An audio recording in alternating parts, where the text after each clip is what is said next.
ಶ್ರೀ ಡಿ.ವಿ.ಜಿ. ವಿರಚಿತ ಮಂಕುತಿಮ್ಮನ ಕಗ್ಗದ 13ನೇ ಉಪಶೀರ್ಷಿಕೆ ಅಂತರ್ವೀಕ್ಷೆಯ 2ನೇ ಕಗ್ಗ.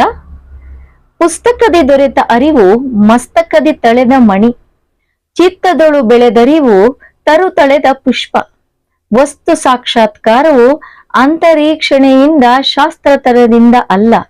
ಮಂಕುತಿಮ್ಮ ಇದ್ರಲ್ಲಿ ಏನ್ ಹೇಳ್ತಿದ್ದಾರೆ, ಇದರ ಒಂದು ಭಾವಾರ್ಥ ಏನು ಅಂತ ಹೇಳಿದ್ರೆ, ನಾವು ಪುಸ್ತಕದ ಜ್ಞಾನ ಏನಿದೆ ಅದು ತಲೆ ಮೇಲೆ ಇಟ್ಕೊಂಡಿರುವಂತ ಒಂದು ಮಣಿ ಇದ್ದ ಹಾಗೆ.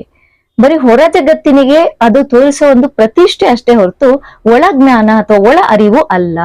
ಜೀವನದ ಸಾಕ್ಷಾತ್ಕಾರ, ಜೀವನದ ಸಿದ್ಧಾಂತ, ಜೀವನದ ಪರಿಪಾಲನೆ ಮಾಡುವಂತ ಒಂದು ತತ್ವಗಳನ್ನ ನಾವು ಅರಿತ್ಕೋಬೇಕು ಅಂದ್ರೆ ಅದು ಒಳ ಅರಿವಿನಿಂದ, ಒಳ ಪಾಂಡಿತ್ಯದಿಂದ ಮಾತ್ರ ಸಾಧ್ಯ. ಹೊರಗಡೆ ಸಿಗುವಂತಹ ಒಂದು ತೋರ್ಪಡಿಕೆಯ ಜ್ಞಾನದಿಂದ ಖಂಡಿತ ನಮಗೆ ಮುಕ್ತಿ ಸಿಗೋದಿಲ್ಲ ಅಥವಾ ಜೀವನದ ಸಾರವನ್ನ ನಾವು ತಿಳಿಲಿಕ್ಕೆ ಆಗೋದಿಲ್ಲ.